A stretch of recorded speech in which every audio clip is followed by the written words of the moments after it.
Hello friends, नमस्कार। स्वागत है आप सभी का आपके अपने यूट्यूब चैनल डीएलएड क्लासेस में। तो फ्रेंड्स, आज के वीडियो में 7 जून 2023 का प्रीवियस ईयर यानी पिछले साल का पूछा गया सामाजिक अध्ययन से ऑब्जेक्टिव टाइप के क्वेश्चंस लेकर आए हैं। तो वीडियो को शुरू से अंत तक वॉच कीजिएगा। अगर चैनल पे पहली बार विजिट करें तो लाल बटन दबाकर चैनल को सब्सक्राइब करके बेल आइकन घंटे को प्रेस कर दें, ताकि पल पल के वीडियो की नोटिफिकेशन आप सबको मिल सके। वीडियो को लाइक कीजिएगा एंड दोस्तों को व्हाट्सअप स्टडी ग्रुप में ज़्यादा से ज़्यादा शेयर कीजिएगा। आंसर पता हो तो कमेंट बॉक्स में कमेंट कीजिएगा और 3 सेकंड के बाद मिलान कीजिएगा आप कितना सही कर पाते हैं। तो चलिए फ्रेंड्स, आज का वीडियो स्टार्ट करते हैं। तो फ्रेंड्स, आज का पहला प्रश्न है, विधान परिषद की स्थापना को भारत के संविधान की अनुच्छेद डैश में परिभाषित किया गया है। विधान परिषद की स्थापना को भारत के संविधान के अनुच्छेद डैश में परिभाषित किया गया है। 175, 170, 169 या 172। चलिए, आंसर पता हो तो फटाफट कमेंट कीजिए।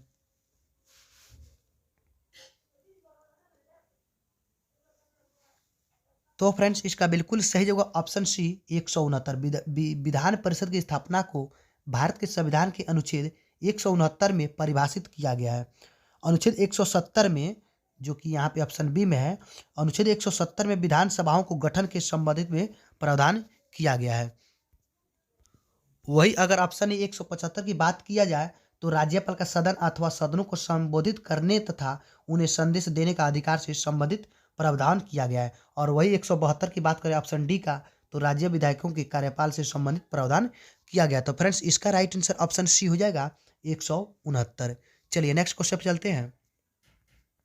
नेक्स्ट क्वेश्चन है, प्राथमिक ऊर्जा का उदाहरण इनमें से कौन नहीं है? प्राकृतिक गैस, विद्युत, पेट्रोलियम या कोयला। चलिए, आंसर पता हो तो फटाफट कमेंट कीजिए।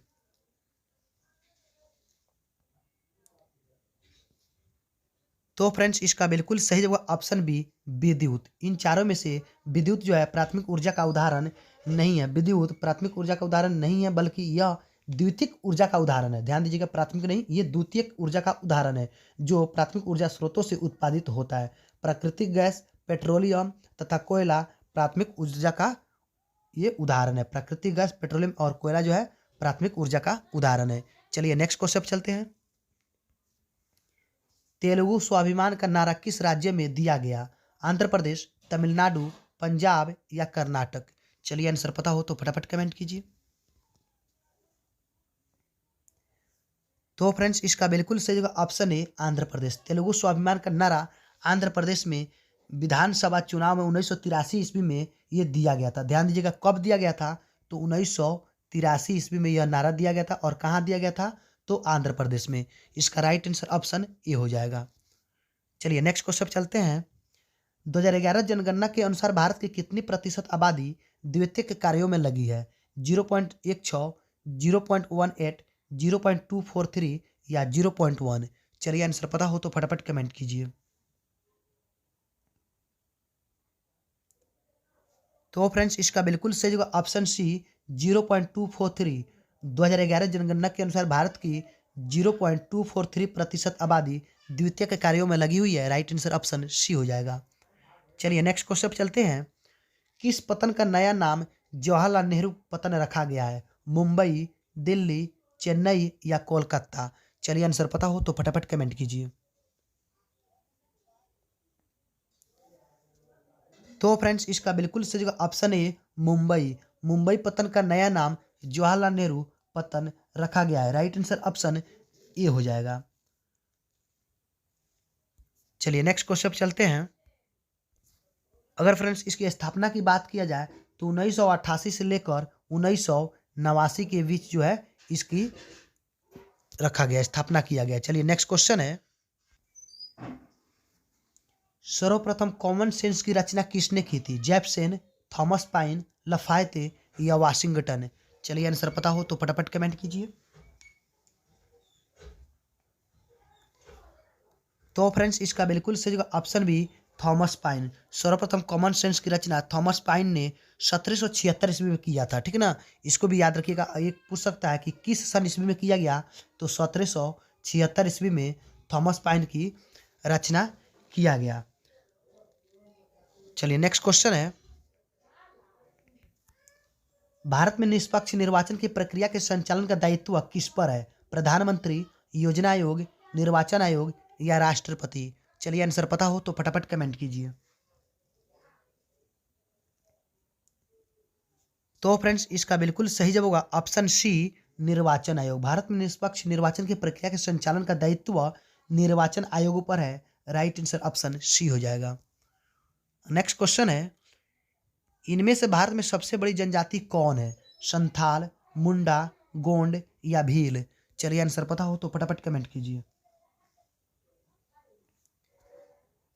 तो फ्रेंड्स इसका बिल्कुल सही ऑप्शन डी, भील। इन चारों में से सबसे बड़ी जनजाति भील है। राइट आंसर ऑप्शन डी हो जाएगा।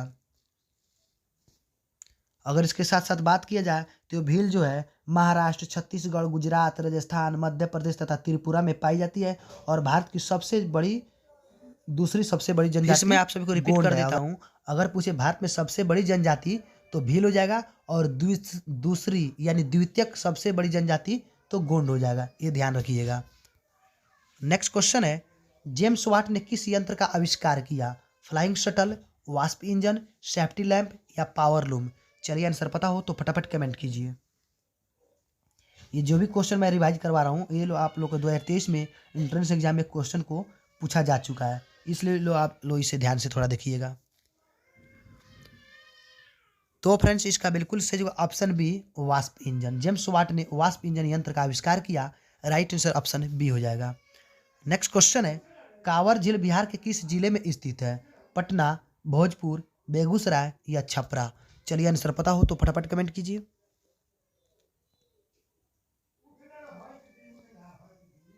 तो फ्रेंड्स इसका बिल्कुल सही जवाब होगा ऑप्शन सी, बेगूसराय। कांवर झील बिहार के बेगूसराय जिले में स्थित है। राइट आंसर ऑप्शन सी हो जाएगा।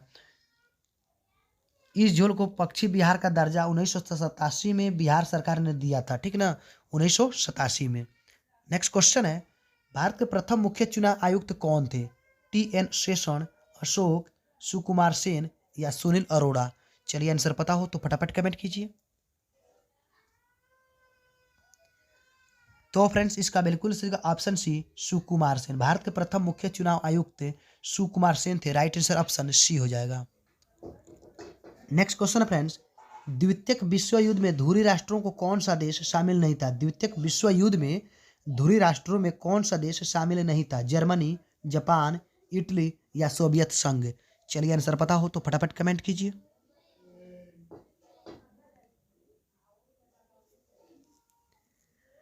तो फ्रेंड्स इसका बिल्कुल सही होगा ऑप्शन डी, सोवियत संघ। द्वितीय विश्व युद्ध में धुरी राष्ट्रों में सोवियत संघ जो है ना देश शामिल नहीं था। मैं आप सभी को इसमें बता दूं कि 1939 में हुए द्वितीय विश्व युद्ध में धुरी राष्ट्रों में जर्मनी, जापान तथा इटली शामिल थे, न कि सोवियत संघ। सोवियत संघ ब्रिटेन तथा अमेरिका मित्र राष्ट्रों में शामिल है।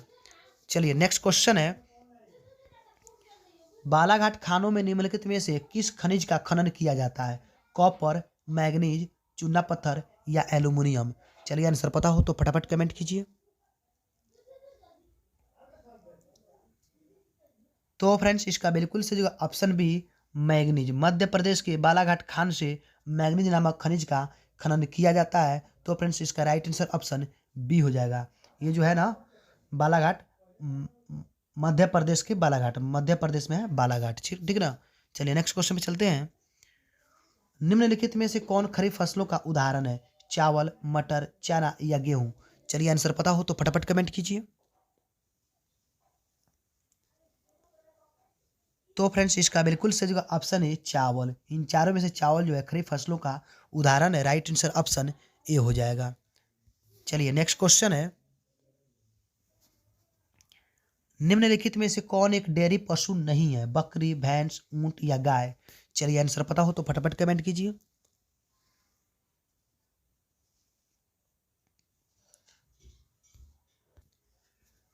तो फ्रेंड्स इसका बिल्कुल सही जगह ऑप्शन सी, ऊंट। इन चारों में से ऊंट जो है एक डेयरी पशु नहीं है, बाकी बकरी, भैंस, गाय ये जो है डेयरी पशु है। राइट आंसर इसका ऑप्शन सी हो जाएगा।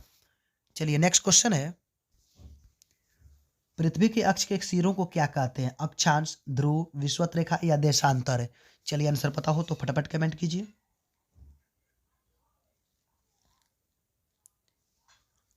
तो फ्रेंड्स इसका बिल्कुल सही जगह ऑप्शन बी, ध्रुव। पृथ्वी के अक्ष के सिरों को क्या कहते हैं?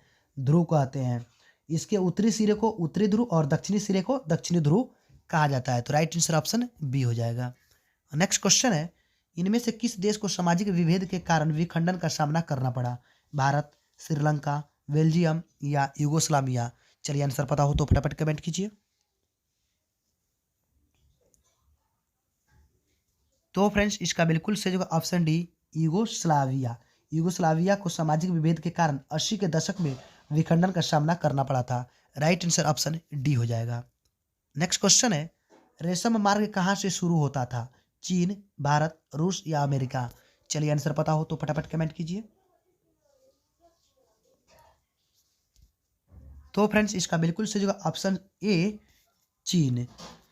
प्राचीन काल में रेशम मार्ग चीन से शुरू होता था। इस मार्ग द्वारा रेशम चीन से सीधे रोमन साम्राज्य को अफगानिस्तान और ईरान से होते हुए भेजे जाते थे। तो फ्रेंड्स इसका राइट आंसर ऑप्शन ए हो जाएगा, चीन। जो रेशम मार्ग चीन से शुरू होता था। नेक्स्ट क्वेश्चन है, एल नीनो की उत्पत्ति किस देश के तट पर होती है? इक्वेडर, चिली, पेरू या अर्जेंटीना?